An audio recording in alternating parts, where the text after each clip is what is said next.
Under world అన్న, gangs అన్న, gangsters అన్న రామ్ గోపాల్ పేరు గుర్తొస్తుంది. ఆయనకి బేసిక్ గా క్రైమ్ అంటే ఇష్టం. క్రిమినల్స్ ఎలా ఆలోచిస్తారు ఏంటి. నాకు 20 ఏళ్లుగా తెలుసు ఇండియాలో జరిగిన ప్రతి క్రైమ్ లో ఎవరు ఎందుకు చంపారు, విట్నెస్లు ఎవరు, వాచ్మన్ పేరేంటి, అటు చెల్లి పేరేంటి చెప్తారన్న.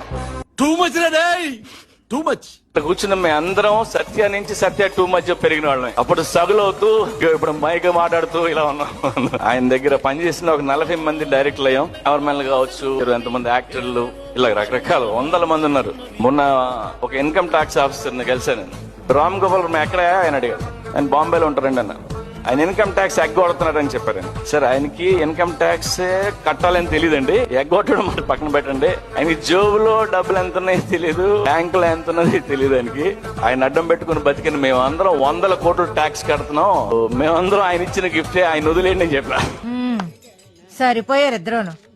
సాగుతుంది మీకు అలాగా. సబ్స్క్రైబ్ ఫర్ మోర్ మూవీ ముచ్చట్లు. అండర్ వరల్డ్ అన్న, గ్యాంగ్స్ అన్న, గ్యాంగ్స్టర్స్ అన్న రామ్ గోపాల్ పేరు గుర్తొస్తుంది. ఆయనకి బేసిక్ గా క్రైమ్ అంటే ఇష్టం. క్రిమినల్స్ ఎలా ఆలోచిస్తారు ఏంటి. నాకు 20 ఏళ్లుగా తెలుసు ఇండియాలో జరిగిన ప్రతి క్రైమ్ లో ఎవరు ఎందుకు చంపారు, విట్నెస్లు ఎవరు, వాచ్మన్ పేరేంటి, అటు చెల్లి పేరేంటి చెప్తారన్న.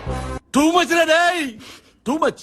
కూర్చున్న మేము అందరం సత్య నుంచి సత్య టూ మధ్య పెరిగిన వాళ్ళం. అప్పుడు సగులవుతూ ఇప్పుడు మైక్ మాట్లాడుతూ ఇలా ఉన్నాం. ఆయన దగ్గర పనిచేసిన ఒక 40 మంది డైరెక్టర్లు అయ్యాం. గవర్నమెంట్ కావచ్చు, ఎంతమంది యాక్టర్లు,